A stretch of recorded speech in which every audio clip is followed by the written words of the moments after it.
You ask Tiger to solve. This deals with linear equations with one unknown. The final result is a equals 6. Let's solve it step by step. Group all constants on the right side of the equation. Add 12 to both sides. Simplify the arithmetic.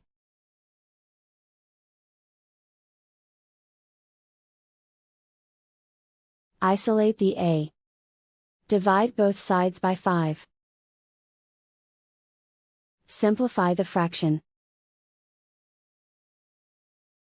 Find the greatest common factor of the numerator and denominator. Factor out and cancel the greatest common factor. And so the final result is a equals 6.